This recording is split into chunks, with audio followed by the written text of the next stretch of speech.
Good, all right. I'll introduce our panelists. I'll start from my left. We have Kyoko Noda. Kyoko was born in Tokyo and was raised in a Buddhist and Shintoist culture.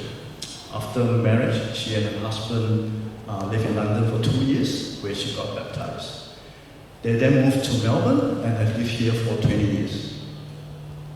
She's currently serving in various ministries, including on the leadership council, a worship team in her church.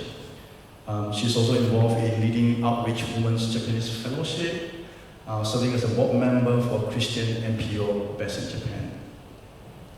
Next, we have Shiro Akiyama. Shiro was born and raised in Japan as well. Spent most of his childhood in Yokohama and Yachimata. His parents are both Christians, and he grew up attending church every week. He moved to Japan after high school. Shiro has been part of our cross-culture Japanese ministry, has served in the international student ministry, Bible study, and also a co-member of the SS ministry during the lockdown. Next we have Greg Seymour.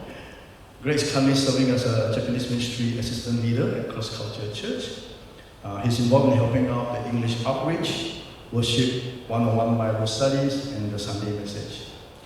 His background is in church planting with OMF International in northern Japan, and remains a full member of OMF International in their diaspora department. Next, of course, we have Takeshi Shibuya. Takeshi grew up in a church community in Japan as well. He had a life-changing moment when he personally encountered Jesus at university. After training from several Japanese pastors, he moved to Australia, has been part of various Japanese churches across Queensland, New South Wales, and Victoria for over 10 years. He's a graduate of Sydney Missionary and Bible College and currently serving as a Japanese Gospel Ministry worker at Cross Culture Church. Last but not least, we have Michelle Jackson with us. Michelle spent 12 years ministering in Kobe, Japan as a CMS missionary with her husband and 3 children. She enjoyed opening Bible with people as well as running kids program and a youth group. She returned to Australia 3 years ago and now works for CMS in the areas of pastoral care, mobilization, and also helps run a cross-cultural training course called Mentor. So let's give a round of applause for our panelists today.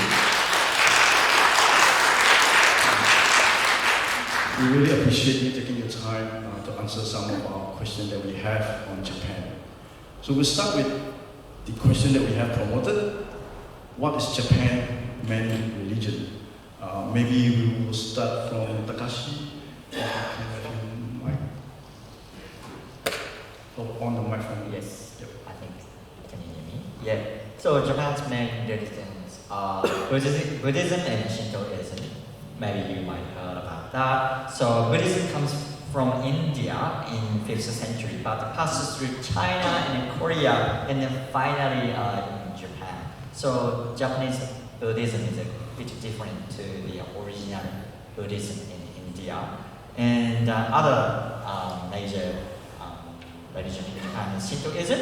So the religion of the Shinto did not actually exist originally, but when Buddhism entered Japan in the 5th century, it was created by integrating the deities worship in each region in order to protect the indigenous, religion in Japan that had existed until then.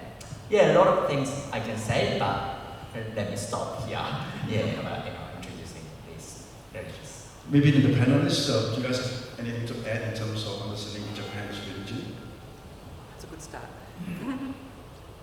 I'll just share a little story. I remember once running a Christianity Explained course with non-Christians in Japan, and the first lesson in that is Jesus is God.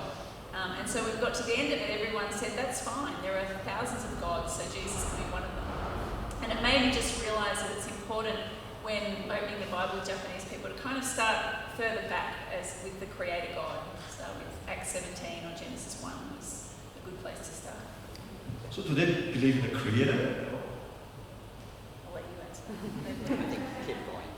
Well, So the concept of one loving creator God is a foreign concept, I believe, to Japanese people. Yes. Yeah, Yeah. definitely. Yeah. Alright. So Kyoko. let me Yeah, please. out a bit. Yeah, there is some kind of fairy tale story from Shintoism, how this universe formed by the kind of Shinto god, but no one believes it. That is a fairy tale. Isn't it true, Kyoko-san? Yeah.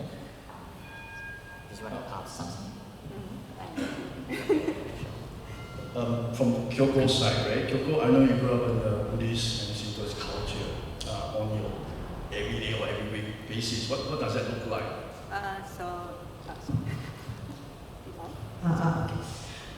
So yeah, my house has a Buddhist altar in the living room, and in the same room I had a Shinto shrine up the ceiling on the wall. And if you live in Japan as a Japanese, the life is quite tied with Shintoism, and Buddhism is more like they do the funerals, but the lives are more with the Shintoism. And in front, I went to the kinza that was run by the Buddhist temple. Then that was in my area actually there are lots of, I'm from Tokyo, then outskirts of center of Tokyo, which was capital of old Tokyo, old Edo. Then in my area there are lots of shrines and temples. Then my kinda was by the temple, then that was actually right in front of my house. Then there's a statue, Canon, female Buddhist statue. I was as a child, kinda 4-year-old child, I was always bow in front of the statue before walking past, because I was so afraid of being cursed if I don't do it. So as a child, sometimes I'm so busy just running off, then forgot to bow, so I just run back to bow again to make sure my day is going to be okay. And yeah, in any types of life event, like when I was pregnant, there's a particular month you should go to the temple to pray for the safe delivery of the child. Then I went to that temple in shrine in Tokyo only to find like tens of pregnant women, like 6 or 7 months women, just shoved in a tight, pushed each other because we had to go on that particular month on the day. And after I delivered the baby, I went to another shrine, local shrine, to pray for the protection of the baby. And yeah, the one funny story is in particular age, you should go to the shrine because that year is going to be very difficult for you. So there's some set of years and ages. So I went there, my mom called me to went together with her, and I was already Christian, but I went there just to be a good daughter of her. Then she actually booked the seat to go to the shrine, inside of the shrine, and so the priest will be praying for probably tens of people. Then I said, no, I can't come because I'm a Christian already, I can't go to the inside of the prayer point. And she said, no, it's okay, Mr. Jesus will be one of the millions of God they have.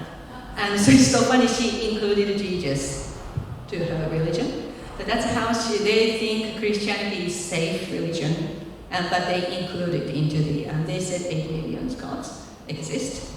So it's funny that the way that she really counted Jesus as one out of the 8 million gods.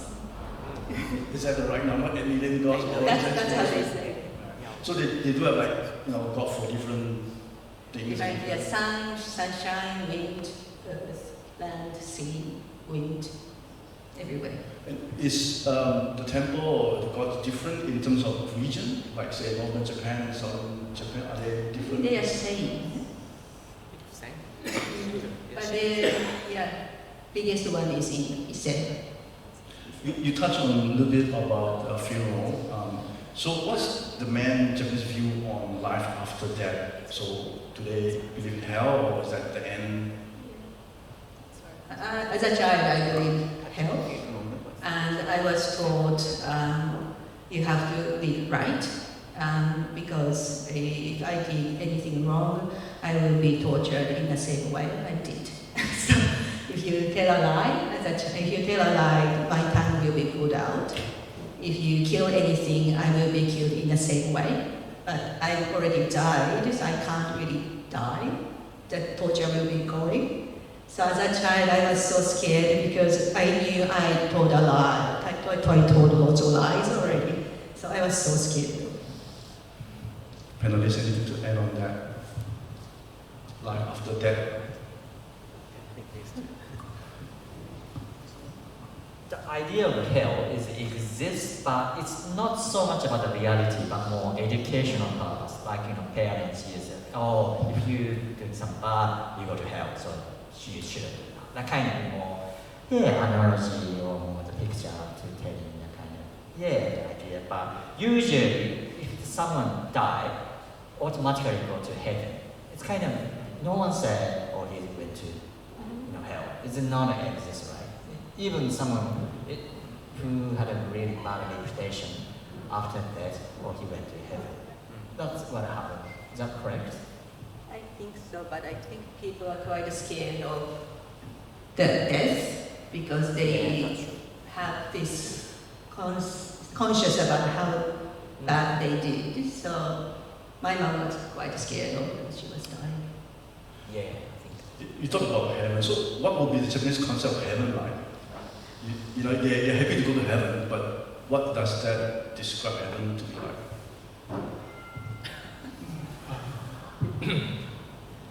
I think there's just going back to the heaven and hell thing.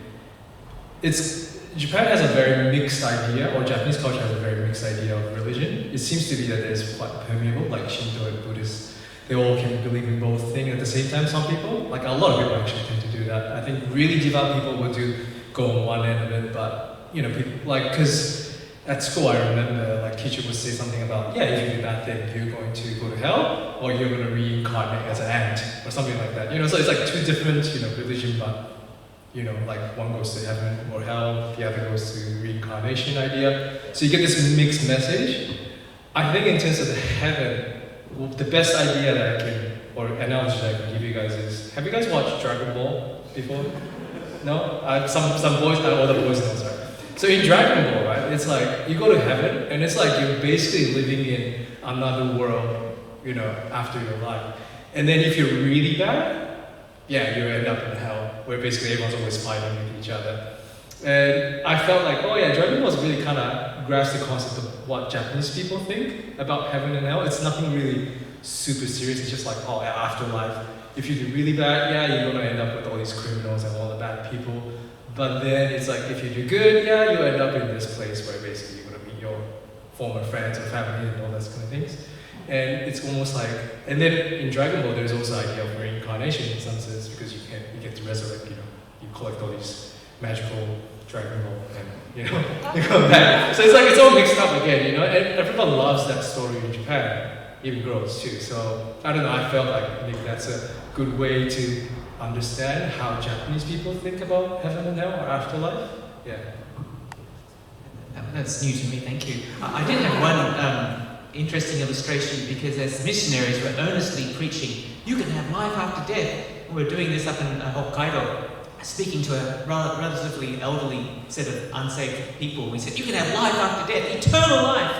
And they're going like that. And then one missionary said, and you can have eternal peace, which is also biblical, right? And as soon as he said that, there's this like, because Japanese are tired. They're so tired. And you say, you can have eternity of this, they just shrivel up. And so we say, you can have eternal peace. And suddenly it just changed. And we saw a lot more come to Christ through a change of wording. So touching on that, so we bring it a bit on sin and evil from the concept of hell. Apart from lies and whatever, is there a general understanding of what evil and sin and the punishment is more serious than quoting from drama, movie, that thing? It's a more casual understanding of heaven and hell. Is there an understanding of sin and evil in society? I'll start the answer.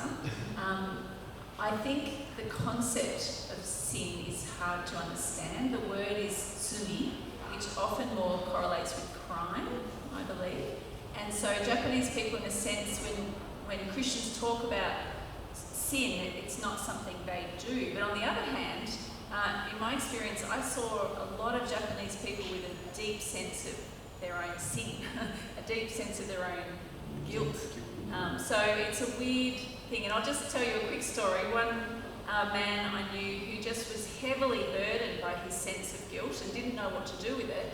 But actually, he was an Elvis fan and had listened to Elvis music for 30 years. And it was actually Elvis's gospel songs that gave him a slight inkling that made him think maybe a church is where I need to go. So one day he walked into our church and he found the answer to his sin. So, yeah.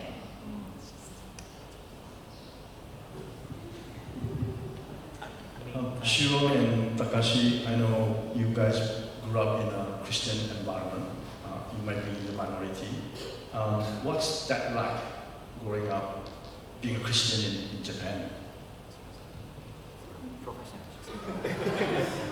Okay, yeah. I think Takeshi, did you grow up with environment since child? Yes. Oh, okay. Oh, cool. Same here. So yeah, my parents became Christian, and then they got married, and then yeah. So I've been to church since day one of my life, probably. I think. Yeah, it's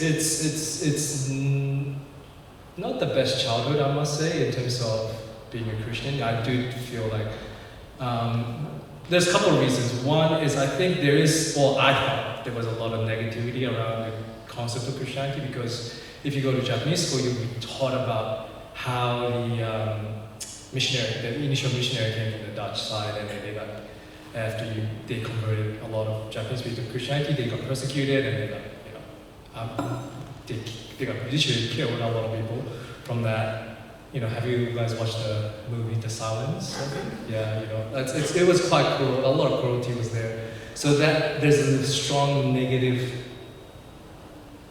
information about Christianity in Japan. So knowing that, I did feel like being a minority, and it was very difficult to share Christianity. They don't understand the concept of going to church, a lot of people, on a weekly basis, because religion tends to be very occasional things in Japan. So it depends on like New Year's, or as Kyoko was sharing, it's like particular day of the year, or your pregnancy, you go there, but it's not something that you regularly go. So yeah, as a child, all the kids were playing on Sunday with all their friends. They have like birthday parties, all that kind of thing.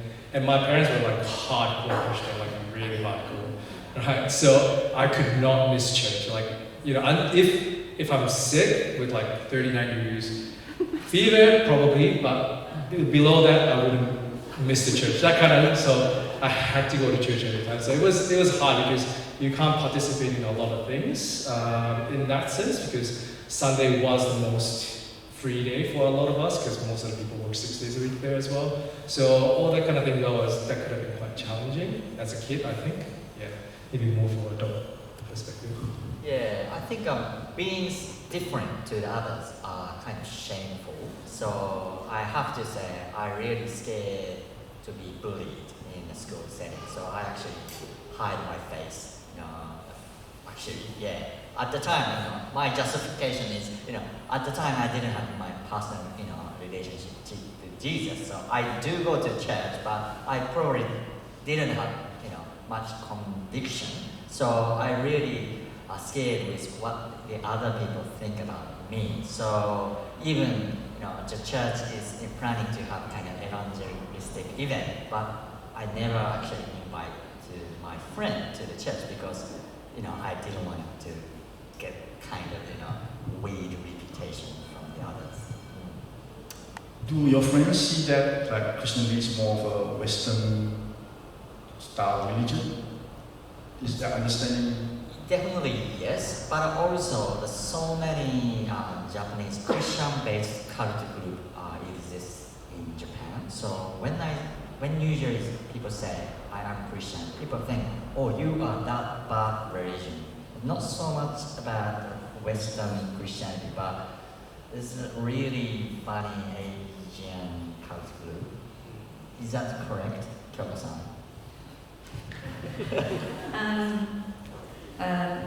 you are not in Tokyo, then you in Sendai. Sendai, a bit rural part of Japan, Yeah. northern part of Japan. I was in Tokyo. Very city. Then, yeah, I think for me, my friends and everyone, Christianity was counted as Western culture. Then I think it was not mixed with other cults at that time. Sure.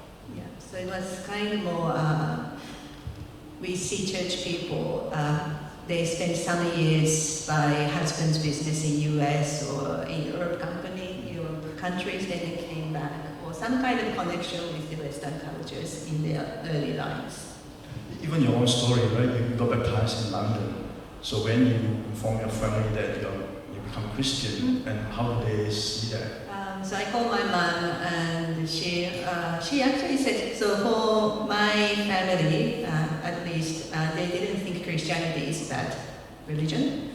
So she told me it's good things to have something strong to believe. It will help your life. So, okay, then I hung up the phone. Then she called me back saying, so anyway, which graveyard are you going to be there? I said, I haven't think that far yet. So is there a different graveyard for different religion? So my mom's side graveyard cemetery, which is a Buddhist cemetery. So this one is only to the Buddhist people. But I wasn't, so in a culture, if you marry to a man, I should be buried to his side. So his side was a Christian family, so maybe that was a bit off the pressure. It's easier to off pressure. That's right. Yeah. I mean, we sometimes call it graveyard evangelism or graveyard church planting because part of the attraction of the new religions in Japan, Soka Gakkai and all those ones, is that they offer free burial or discounted burial. And for an older Japanese person to know that they've got a nice place waiting for them. So as a Christian church, we actually put a lot of money into some of the churches and building really nice. That way, at least they give us a look. They look at the door and say, well, at least we've got a place I'll consider Christianity further. That's interesting. I was just going to share that our church in Japan had a couple of grave sites that the church members were buried in. Yeah, so that was the Christian place, since they couldn't go to Buddhist places. Yeah, but that's probably not all churches. Maybe I'll open to the floor as well if you guys have any question to ask the panelists. You can raise up your hand and Jess will bring the mic to you. Any question to ask? I do have one coming through the text and you guys are thinking about it. So the question is, what are the common barriers for people to come to faith or to grow in faith, if you can identify that? What are the common barriers for people, I suppose, both ways? What are the common barriers or hindrances for people to come to faith? I think the biggest barrier that I found was family. I think a lot of people attended Bible study and were really interested and wanted to learn and were growing and believing, but actually they felt they couldn't take that final step because they couldn't imagine telling their families. They just, one lady in particular, her family lived in the rural area and she genuinely thought they may die of shock if she tells them. So and there was another lady who was in Bible study for 8 years and she said to me, I would become a Christian if I wasn't a wife, a mother and a daughter. And it was these kind of relationships, the obligation to that family that just made her feel like she couldn't step out. And in a way, becoming a Christian can be seen as betrayal of your family, of your ancestors, of your country. Correct me if I'm wrong. But yeah, so I saw that as a really big barrier. Yeah. In one case, one lady, her family hired a private investigator to investigate this church that their daughter was going to, and the investigator came back and said it's a dangerous cult and she should not go, and she was banned from going by her family. I think more different perspective. I think one of the barriers is no one knows about what the meaning of the Christianity of gospel. So because of what I shared, because the existing Japanese Christian fear to be judged or kind of some kind of social soft persecution we receive from the society. We try not to say too much about the Bible. So at the same time, the non-Christian almost never heard about the true message of the Jesus. You know what I mean? Some people, invite people coming to church, but never say, who is Jesus? Why is that? Is that because too much explanation or too much, going deeper or detail means, you agree with. So kind of fear to be judged by the society. Bit funny answer. Yeah, no, thank you. I mean, it sounds a bit harsh, but maybe one of the barriers to people coming to Christ in Japan is the church, because I spoke to one missions head within Japan, and he said most of the churches are not preaching Christ as the only way to salvation.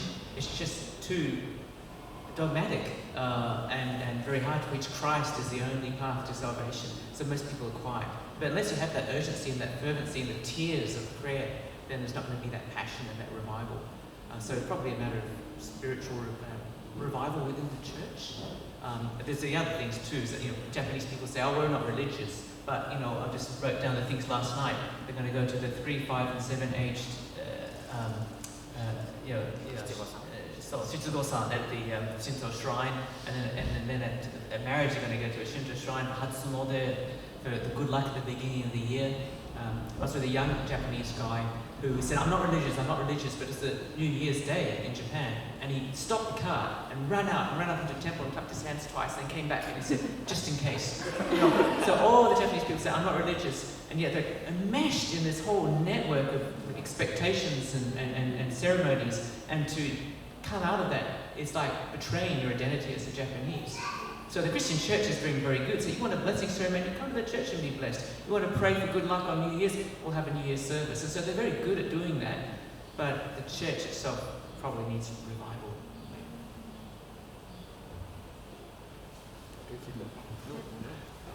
Question from the floor.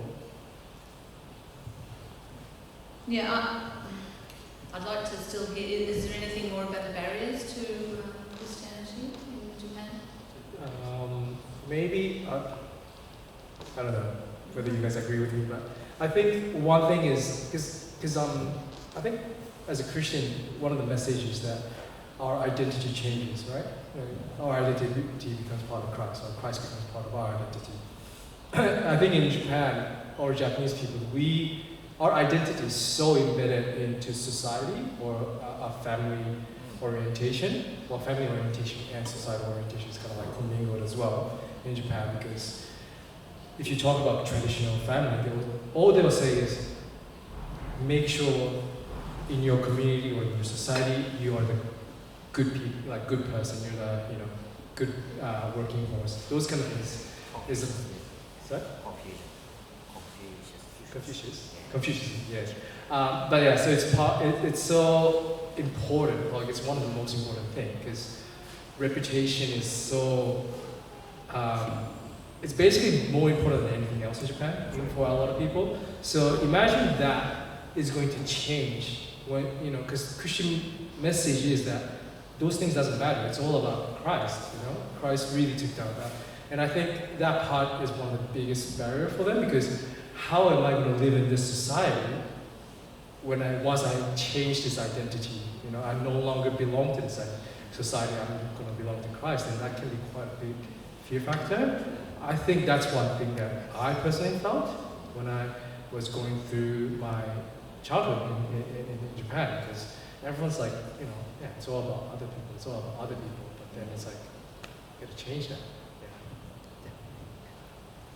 Well, my experience, it was ancestry worship. So my mom had really hard time of that, because she was only daughter of the family. Then she had this cemetery graveyard, that stone she needed to pass on to my brother. And he changed the surname earlier age because we had small, smoother transformation. So for her, she thankfully got Christ. She accepted Christ before her death. But she worried so much. She said, she said to me she can't because she has to pass this on to my brother, which she did. So, but at later time, I was saying you can be really in the Buddhist temple. It doesn't matter. That's what Jesus Christ break the chain. So the destination doesn't matter on this earth, but you can still accept Christ. So. I'll touch more on that just worship part 2 because we really like to hear your story. Because some of us here are also facing that challenge. Question. Yeah, I think my question has pretty well been answered, but just this perspective. So I was in church in Canberra where there was a Japanese family, and the husband of the family said to me once, we can never understand, Japanese Christians can't understand why Korea is actually a similar society to us, and yet Christianity has exploded in Korea and really taken off. Why not in Japan? So I don't know if you have any sort of response to that.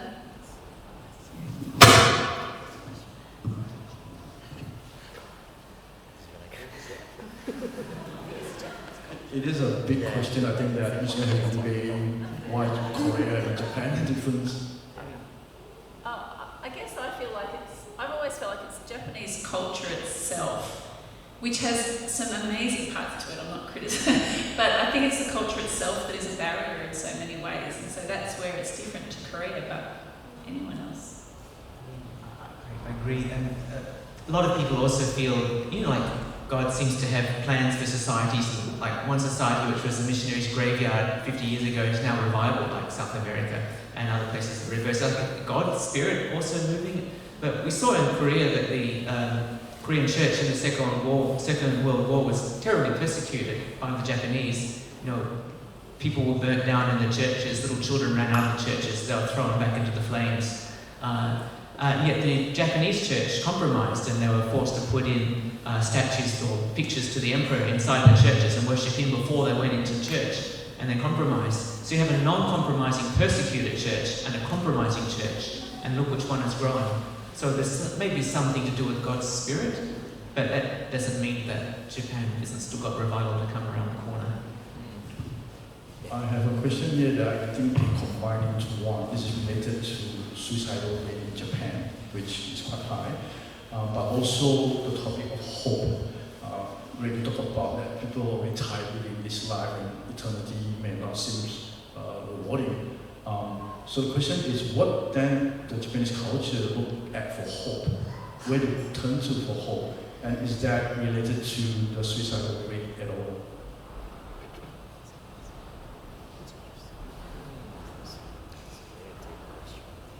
That's like for Christian, we know that we can turn to Jesus for hope, but in general, do the Japanese turn to something else in regards to hope? Or they just live the way it is?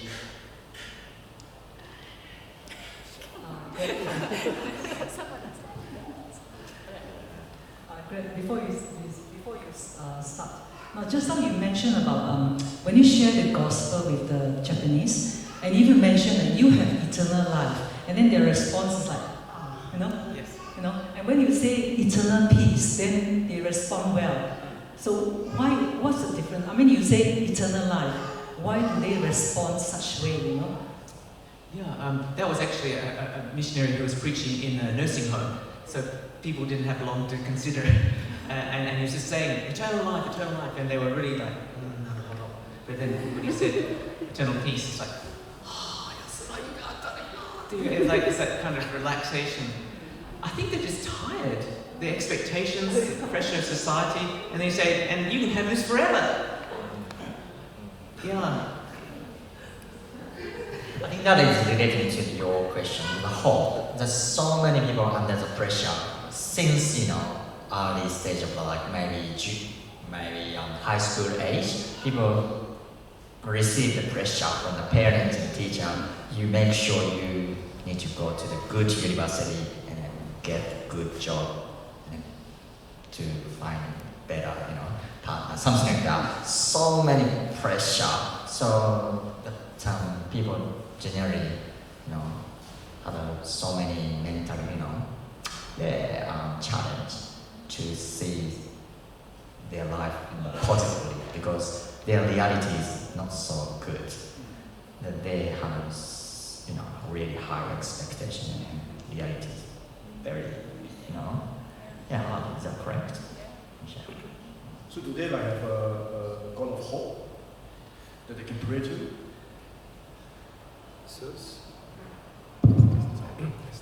So, just going back to the suicide part, because I think it's something to understand why the suicidal rate is so high in Japan, not just in the teenage suicide, but even in adulthood, is that one is, the social expectation is so much. And Japan has this this weird concept that the harder you work, the longer you work, you're a better person, you're a better, part of this company or all that sort of things. Like I remember, my friends, they say okay, my work starts at 9 o'clock. Oh, I go there around 7:30, start preparing for work, and then I'll finish around 8 o'clock, 9 o'clock at night. And I was like, how much? And when do you get paid? Oh, I get paid between 9 to 5. So it's like they're doing a lot of free work, because to be part of a good, people in the company, you have to work extra for nothing, basically. So imagine you doing that 6 days a week, every year. That's very tiring, and I think at one point it comes to the point that, and Japanese economy is not great as well. So people get redundant very easily. So your identity and your entire life is based on this work, and then suddenly you get cut off. Of course, they lose hope because, again, the hope and the identity part just comes together. And I think that's one of the reasons why suicide rate is so high. And same goes to the teenagers. It's as Takeshi just said, it's all about education. It's all about that school, that whether it's Tokyo University or one of the top 5 universities. If you don't get in there, you're told basically that you don't really have much future, and because as much as Japan is a culture of a lot of respect and all that, people at the end of the day wants to be rich. So it's like that's the reality. And so if you don't get into this university, you're not going to be rich. You're not going to be able to make it to this work that you always wanted, and you're going to work as middle class all the time and chasing all these mediocre dreams. That's kind of things that you're taught in your high school and your university. So then when you didn't make it, you lose hope, and that's where basically, maybe I might rather die rather than, live the next 50, 60 years grinding through this, workforce. I think that's the impression that I had with a lot of my friends and even myself too. So many Japanese people, are touched by the passage Matthew, I think 11. If you carry the burden, come to me and you give me rest. That is kind of, good news for them to have a real rest in Christ. Any more questions on the floor? There's one question. Hello, thanks. So earlier this year, for example, when I went to Osaka, I was in there on a Sunday looking for a church to spend a Sunday go to a service. Now, one thing I noticed is that there were a lot of chapels there that were, in fact, not running a service. As a matter of fact, they had no Christian service in there at all. There were many Christian-themed churches that were used as reception venues. And I guess my question following from that information is, to what extent is Christianity sometimes viewed as Japan as just a cultural sort of hobby, in a sense? And does that also affect maybe its reception?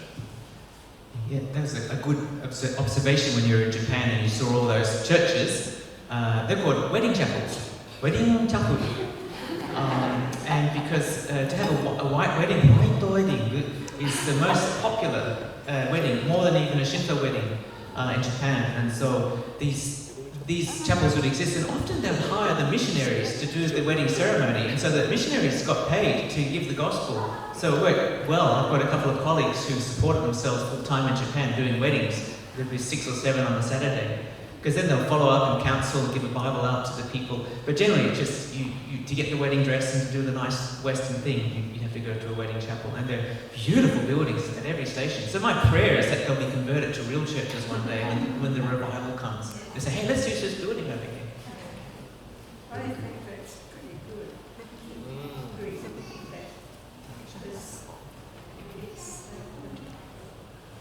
We will take a break now. Takeshi and Greg will lead us in a worship song, and then we continue with part 2. Everyone sing.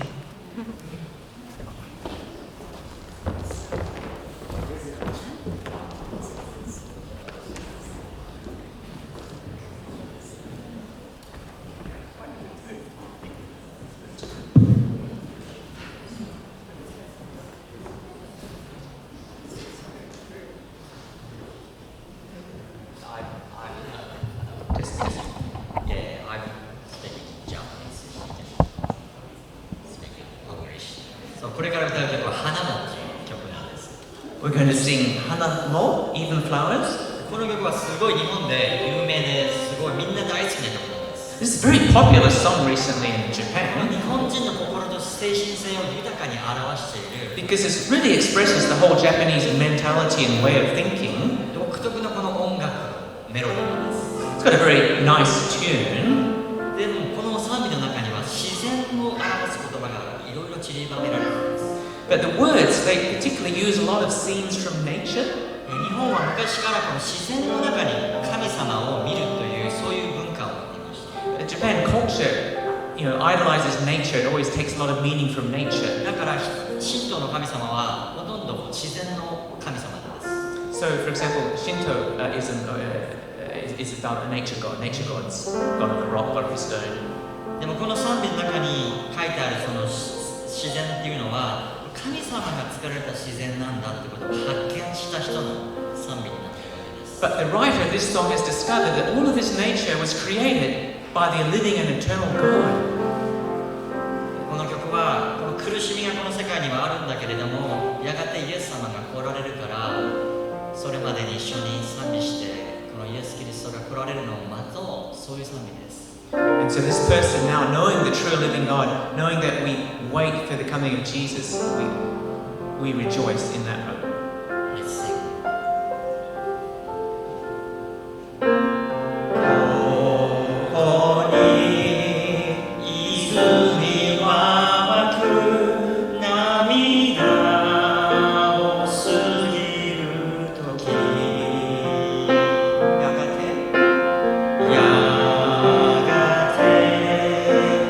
実を結び笑い声に満ちる花も雲も風も海も奏でよ奏でよイエスを空に響け歌えたしよ恵みを恵みを恵みを仰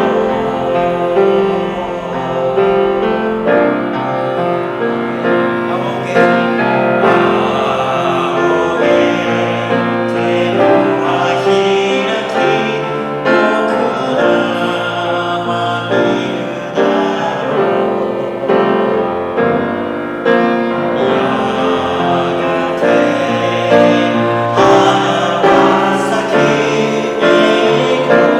イ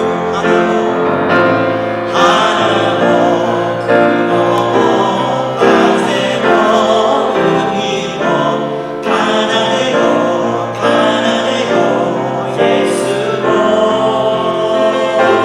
空に響け歌え魂よ恵みを恵みを恵みを花も雲も風も海も奏でよ奏でよイエスを空に響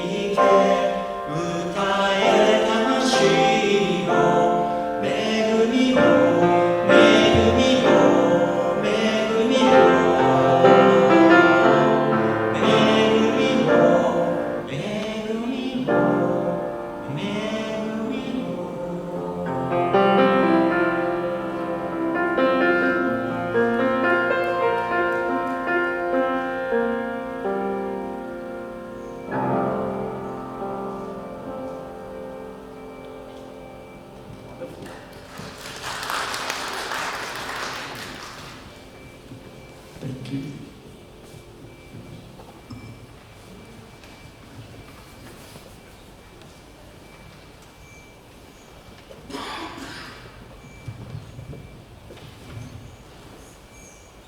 I'd like to invite the panelists back on stage.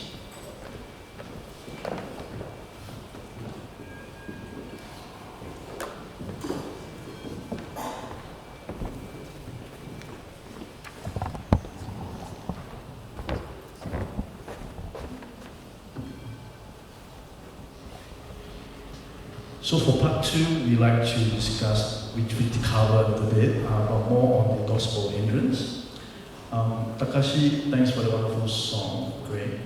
I saw in the translation of the slide there, there's the word of grace. I was told, I'm not sure I'm correct, I was told that it's not easy to translate the word grace in Japanese. Is that true? Yeah, that's correct. We do have, grace in megumi in Japanese. Yeah, we do have the word itself, but it is hard to actually, people to grasp the real meaning in a Christian way, because the people think a gift of grace given means a gift must be repaid. That kind of culture is Japanese. I think this teaching comes from the Confucianism, that is maintaining social kind of unity and respect and loyalty, not restricted to the Japanese culture, but a lot of Vietnamese culture and Korean and Chinese culture affected by the Confucius teaching. So it's kind of even the Christian world.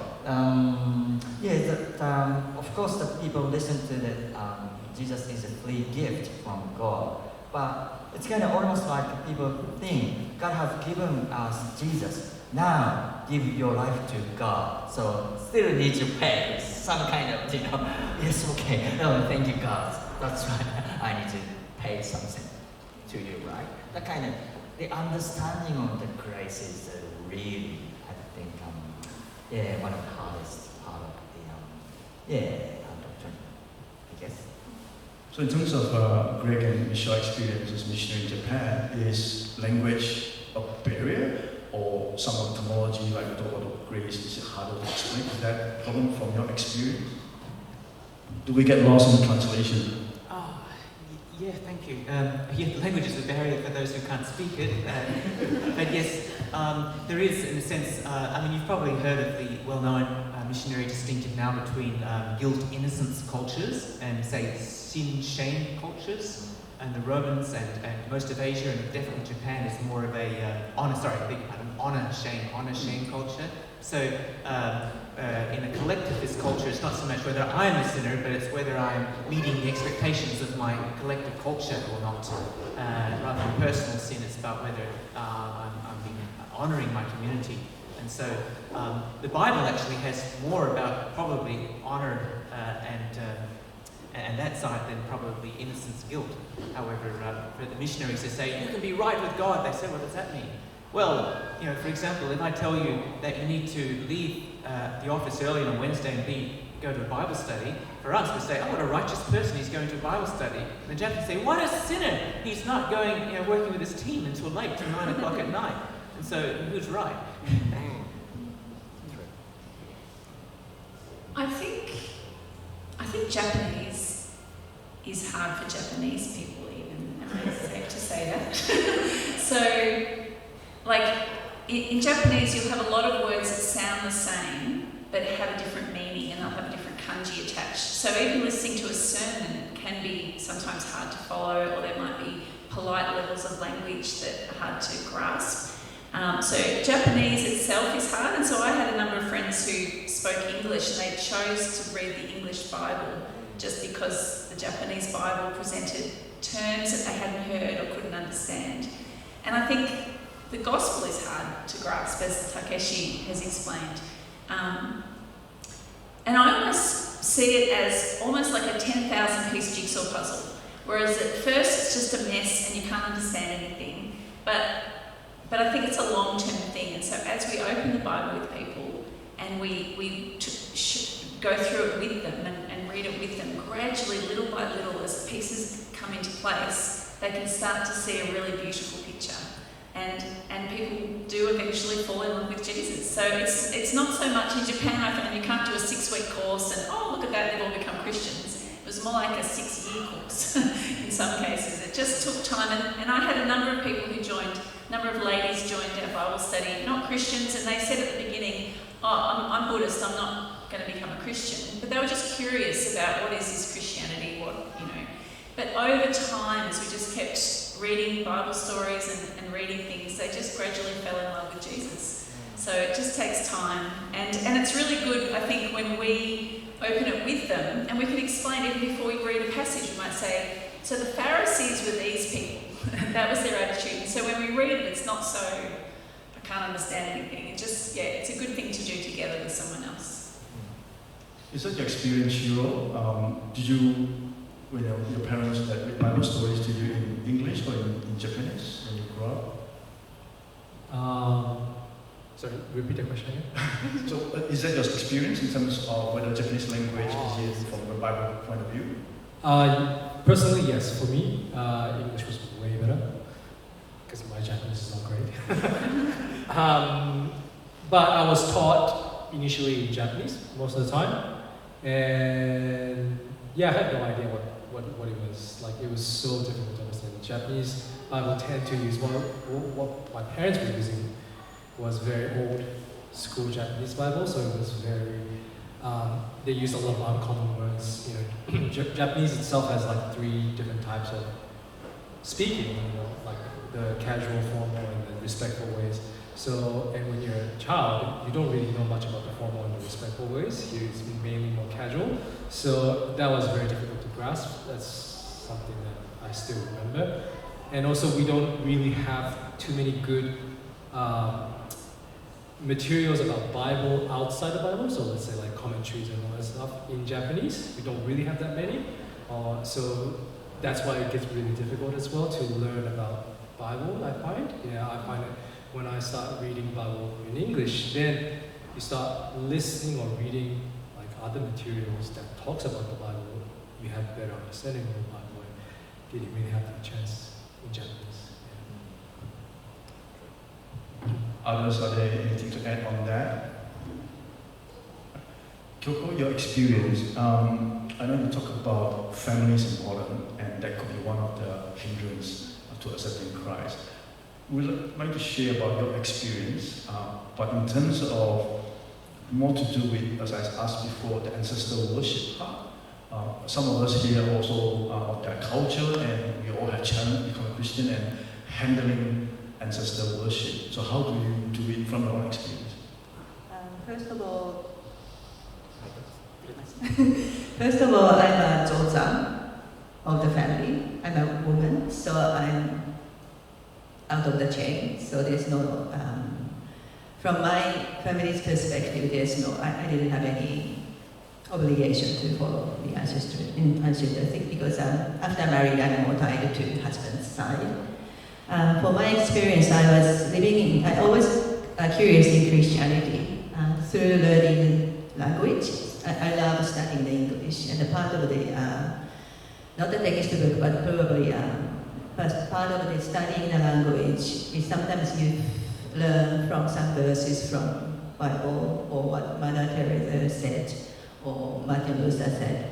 So that was part of the English study for me, and I was always curious about what the Bible is. Then I went to my university was run by the Spanish Catholic.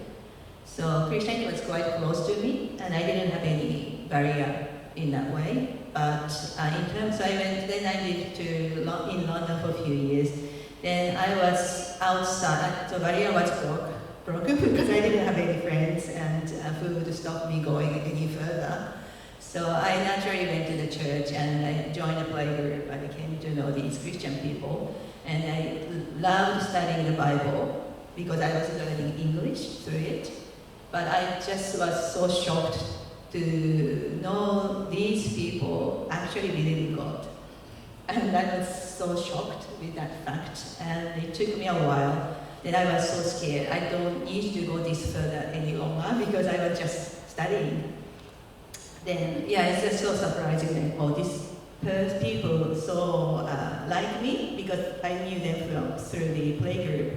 So we have similar age toddlers and babies, and we talk how many times you change the nappies and I couldn't sleep that night. These things, so that's just so normal. They actually believe in resurrections and Virgin Mary and what is this? And I was so shocked. Then I tried to be sure, so I went on Google search and typing like anti-Christian, or atheists, what they do think about Christianity. I just tried to be safe. Before going ahead, I wanted to understand what the other side think of it. But I just then came to know that nothing will prove by the other side. But I just need to, if I want, I just seek it. And yeah, that answer was given me that way. Shiro and Takeshi, I know you grew up in a Christian family. Do you have stories to share about whether your parents may have some challenge before? Yeah, I think so. One thing is, as many of you know, there's not many Christians in Japan in the first place. So, and my parents are very devoted Christian, so they struggle to maintain the balance between being part of the church versus being part of the neighborhood, kind of thing.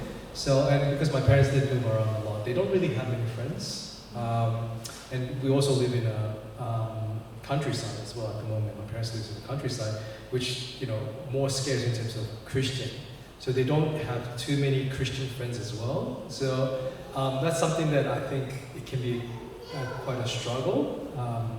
Because at the end of the day, I think community is very important. And as you get older, because, their kids or my siblings, they're all overseas and they're all home there. So that can be a challenging thing. Another thing, this is more from my dad, who obviously was working throughout, and he was, I think, part of his personality too, but because he was Christian, so he did get quite a bit of discrimination or mistreatment from other fellow company members. He clashed a lot. The expectation to stay late and work hard and all that sort of things. He tried to resist as much as possible so that he can be with the family, so he'll end faster than most of the people to come home and have dinner with us. And that left a lot of negative impression on his colleagues, as well as he didn't, because we were Baptists, so in Japan, Japanese Baptist is no alcohol whatsoever. That's the idea. That's right, right? Nice. Most students, sorry. But it's a strict thing. So, and he believed that, and I guess it's good in some sense. So he didn't go drinking at all with his colleagues, and drinking is a big part in Japanese company to go and build friendship. Yeah, it's really part of the job, really. A lot of deals are made through that sort of interaction, so he missed a lot of that chances. So in that sense, it's the career impact can be quite significant when you're a Christian for some people. And of course, as I said, it's not just Christianity, I think it's personality as well was a problem. So, but I can see that left him with a lot of, not many friends from his work, not many friends from his neighborhood, because he didn't really hang out with people in that sense. Yeah, so I'm not saying that you have to go drinking with people and completely get drunk, but at the same time, it can be a challenge in Japanese society. Yeah. Especially Christian men can't have much Christian community in the Japanese church because the majority of the Christians are more ladies in Japanese context. So even if someone who have the passion to follow Jesus is likely receiving so many persecution in the outside of the church, but it's hard to find the friends in the church. So easy to isolate it. So it's kind of hard for the long term, really hard to follow, for the long term, I guess. As an advice from the panelists, coming back to ancestor worship. So if there's a young believer that have objection from the family, not from the other but from some point of view, then what would be your advice, or what would you direct them to how to handle ancestor worship.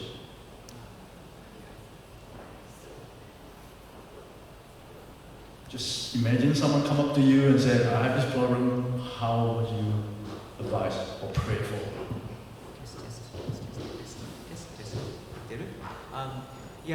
I was recently at a conference in Tokyo where this question came up and they had a whole seminar on it, and I was waiting to get the answers like, when you have a Christian funeral, what do you do? Do you offer the joss stick or do you just stand at the back? Do you nod? I was waiting for the rules, and he says, there's no rules. It's really what is right in your family context, which would combine respect with obedience to God. And so generally that might mean that you go to the funeral but you don't bow or sing or offer joss sticks. And it might mean that rather than doing the ceremony at the gravesite, you might take flowers later. But to do that requires a good deal of support. So often we'll be Zooming and doing Bible studies and trying to keep alive the Christians whilst they go through this shattering experience of often feeling excluded or feeling like a bad person in their setting. So it takes a lot of prayer and support from outside sometimes. That's true. And also, the why as a Christian can't do idol worship is sometimes neglected to explain before the kind of funeral. It's often as a child or as a son, it's hard to share that kind of face to the parent. So all of a sudden, the family member died, and then kind of within the time pressure, and then the parents are already grieving. It's really hard to talk about that kind of belief. So I think if you have time, definitely need to talk that kind of why I can't do this, because I love to follow Jesus, and then also that means not to neglecting, respecting the ancestor. Or kind of, am I clear? It's kind of more conversationally. I think Christian Japanese can contribute to explain why factor, beforehand, Yeah, I think just supporting what Greg said too. It's such a complicated situation that it's going to, different people will have to pray about it and consult other people, and in some ways decide before God how they're going to handle it, and it won't necessarily be exactly the same for every person. So just showing grace, and they may change as they go along, as they mature in their faith too. They may become clearer as they go along. And I mean, I saw the extreme situation where in one case a lady had the Butsudan, which is the family shrine, and she was willing for the minister to come over, and they did a little prayer service and they smashed it. She was able to do that, and that was a really freeing and special moment for her to be free of that. But there are plenty of other people who aren't in that situation, and they've got family, and it's about being respectful and holding your faith and being brave, and it's very complicated. Which is why actually as a foreigner, I would talk a little bit with people, but I'd direct them to Japanese people to talk to, because I'm not in that situation. So that was my approach. Now, does anything else to add on that? On Kyoko, we touched a little bit on that family altar that you said that it doesn't pass to the daughter. And some of the Chinese culture, we do have that. I do have that challenge.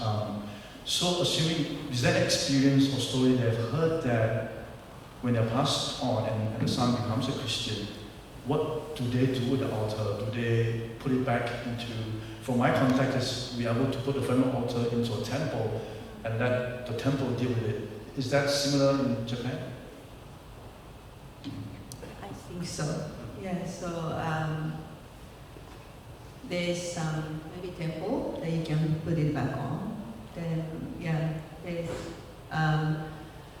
my friend, Japanese, and she became Christian, then her mother became Christian as well later on. Then, as Michelle said, the mother had this altar, then she just destroyed it at the beach.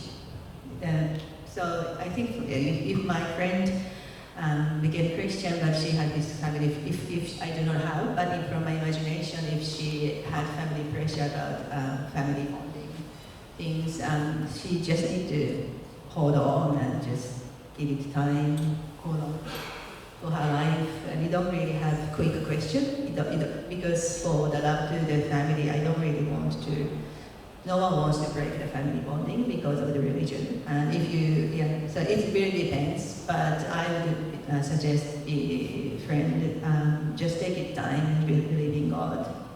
God will be walking beside. And it just takes time, and it's just lifelong topic for her. One question about, we touched on the Japanese culture being respectful and being kind, gentle. So the question is, then how do they then reject the gospel if the Japanese are not in that culture of saying no? What would be your experience when you share gospel with them? Yeah, I think they definitely won't say no. They'll say yes. Will you come to church next week? Yes. Did you enjoy the sermon? Yes. But they don't come. And you're being rude for even pressing them. You're being very thoughtless. So just save face. Sorry, yeah, like I had one lady in my early days in Japan where she came to church, she came to Bible study, and so as I kept talking to her, we got to the point where she actually prayed to receive Christ and then didn't come back again. And so I believed in hindsight that maybe she'd been saying yes when she didn't mean it. You know, it's hard to know. So yeah, there is a lot of saving face and not wanting to shame people by rejecting. So is there any way to tell? Is that by body language, or you just don't turn up and you know? I think again it comes down to taking time, like just seeing it as a long-term relationship and just letting people learn, get to know God slowly, so it does become genuine over time. It's more, in hindsight, I can see now it's very quick, and I had unrealistic expectations to think that someone can move that quickly in Japan. I've now learned. So to cement what Michelle's saying, I think this is just a thing that my friend told me recently, which really clicked well. Like, to understand Japanese culture, the best word is contradiction. Like, our culture, I don't know, sorry if I offend you, we like to contradict a lot. So what I mean is this, as I said about the work thing, people think that working hard equals good, like, this is weird. Japanese people like to work hard, and we like to also look into productivity, right? But we know that it's like working hard doesn't always mean that you're going to have a good productivity, right? But in Japan, it's the same thing. It's like work hard means more productivity, but it's not true. So there's this weird contradiction. Like people also like, it's all about respect and honor and all that sort of things. But if you really ask them, are they really being kind to you? Are they being genuine? Not at all. So this is where when you speak to Japanese people, it's like, it's going to contradict a lot. They're saying yes. But inside them, there's this big contradiction that they're like saying no at the same time.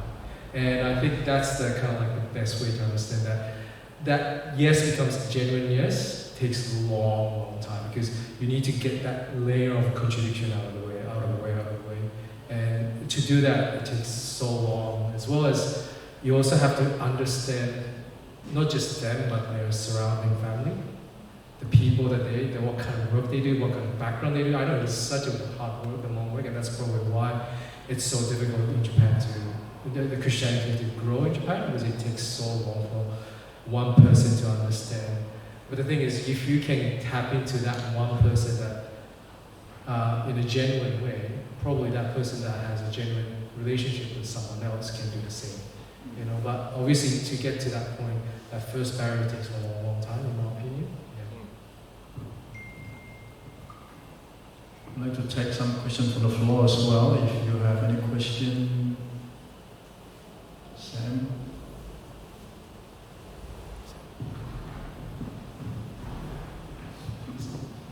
Thanks very much, this is really good.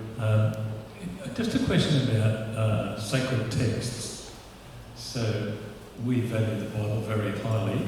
So in Shintoism and Buddhism, that similar as well, or is it more about ritual? And if so, is that a barrier for people to accept that this book actually is written by God? Yeah.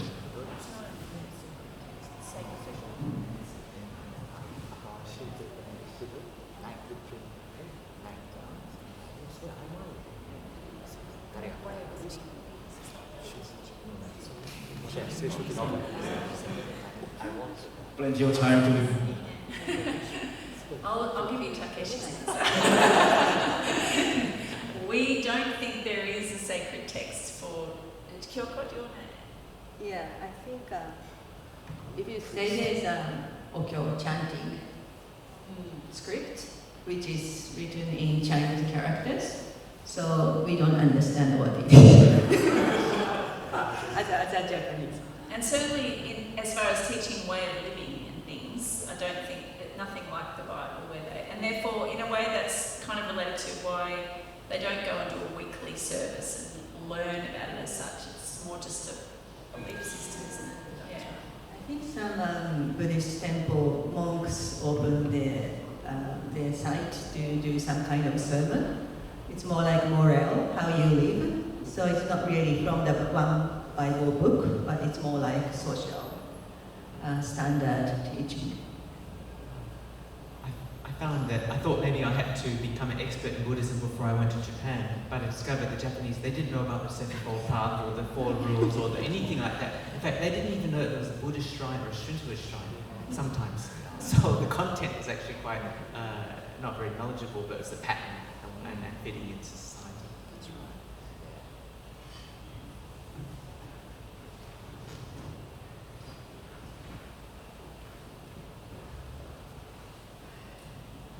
Just getting back to a language type issue, I have a friend from Central Asia who, when she miraculously became a Christian, and she said when she first heard the name Jesus in her native language, it changed everything for her. That was a really dramatic, revelation moment. Do any of the Japanese people here have that experience of hearing the name Jesus and that meaning something?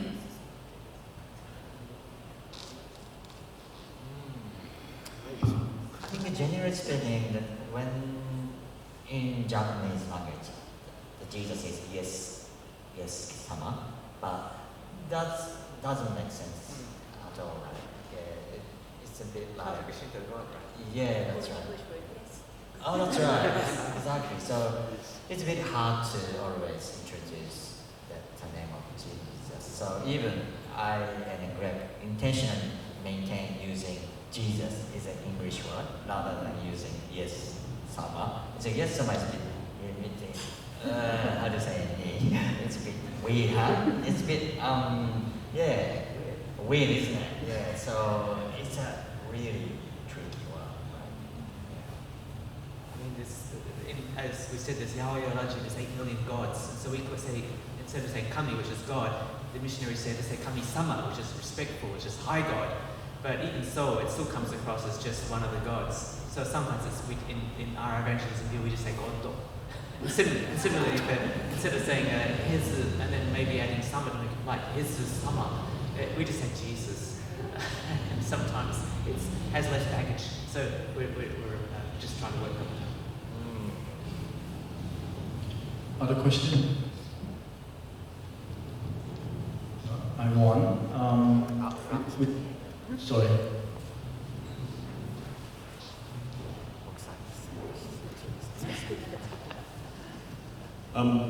Just a question. In a Japanese society where people is thinking that generally, like a lot of Japanese thinking that they're generally nice person, kind person. How do you effectively convey, that they, and including us, myself, are sinners? Because that is a big barrier, I think, to share the gospel. Because otherwise, people think in Japan, they're a nice person, they're not committing crimes, but receiving Jesus as their personal savior is because you're a sinner and your sins are forgiven through Christ. So how can we effectively, convey that they are also sinners, including us?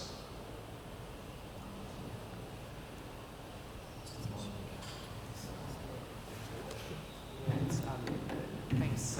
And people might not realise from Frank's incredible West Australian accent, he's 100% Japanese.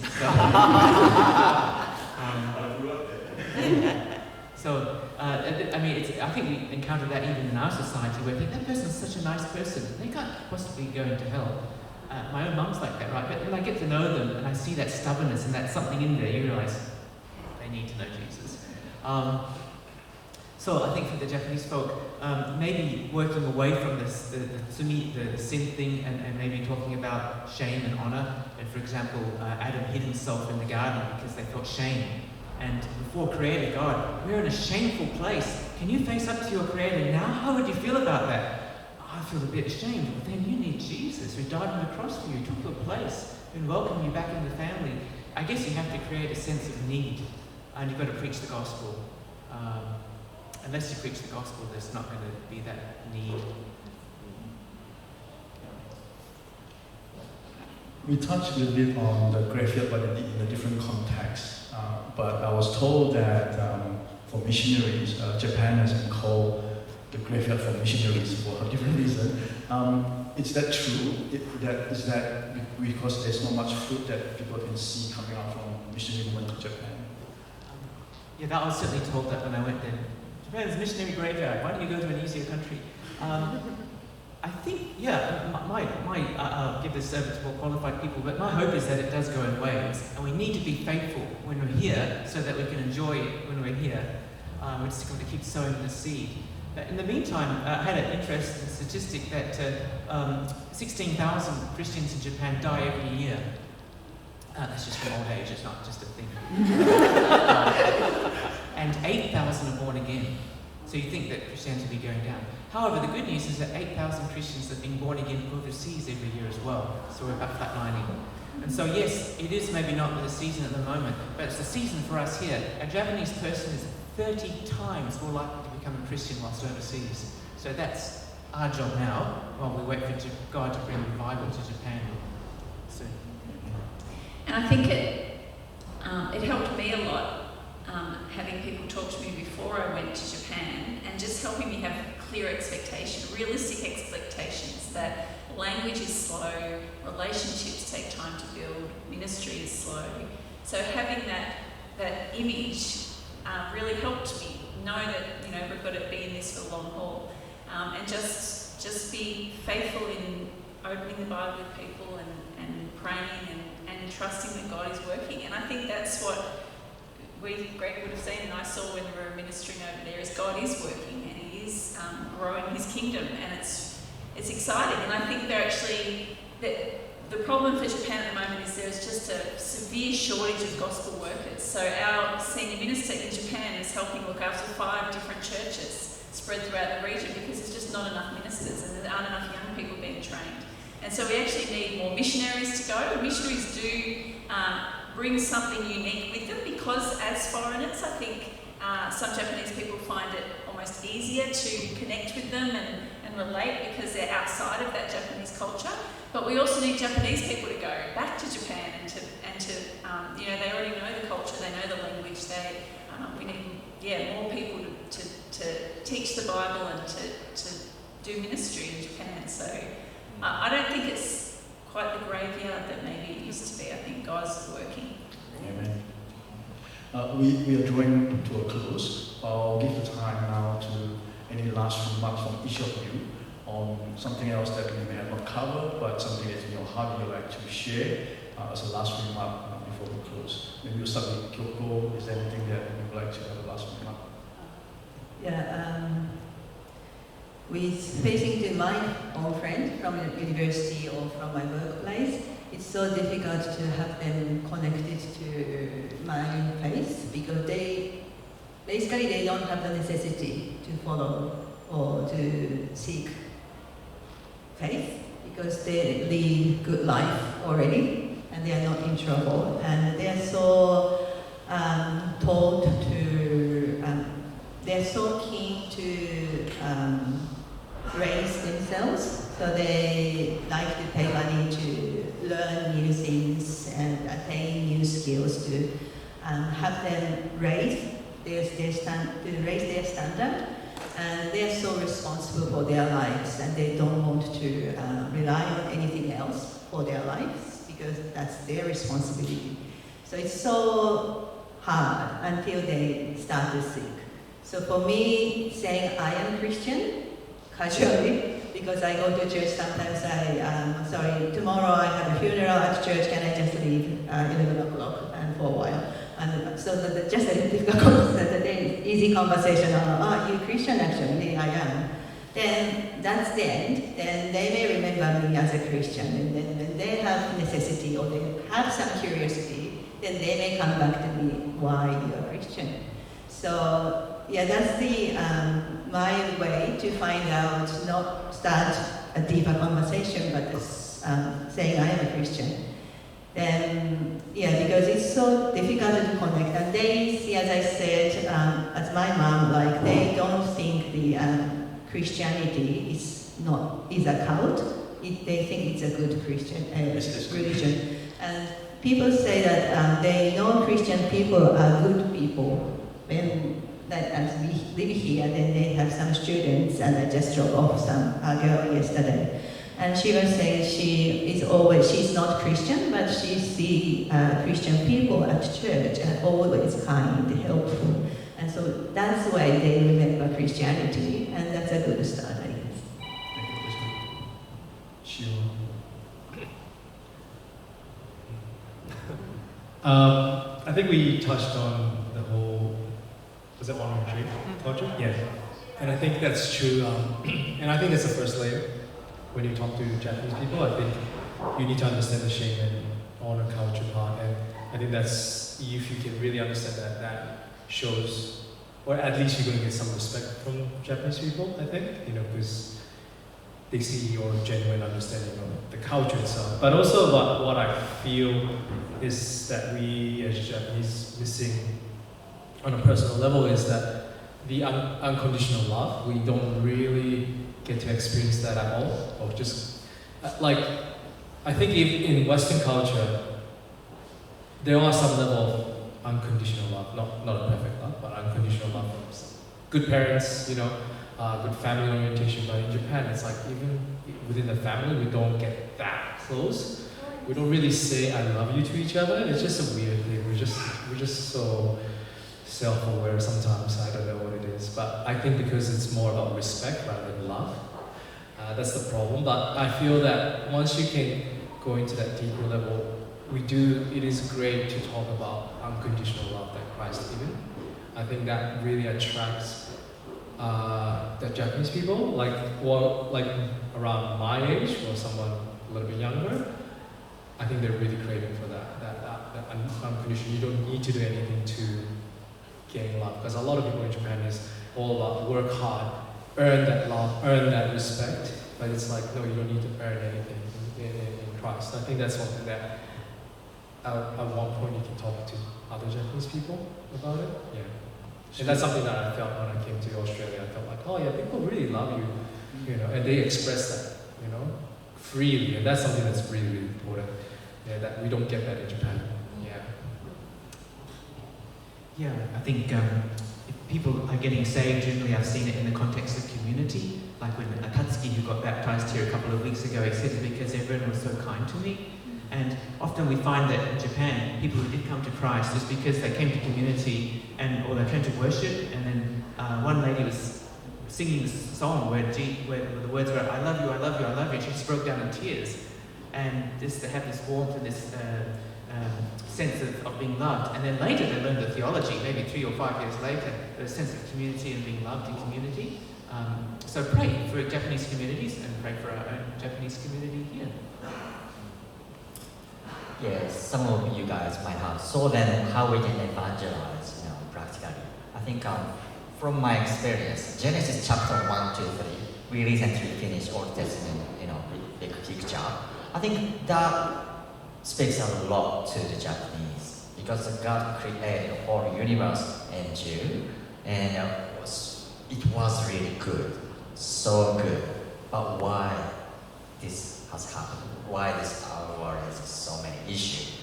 It's kind of Genesis chapter 3 talking about that. It's kind of God's big picture actually is really help people to understand what is going on in this world, and then, spiritually they open their eyes to see the reality of their life.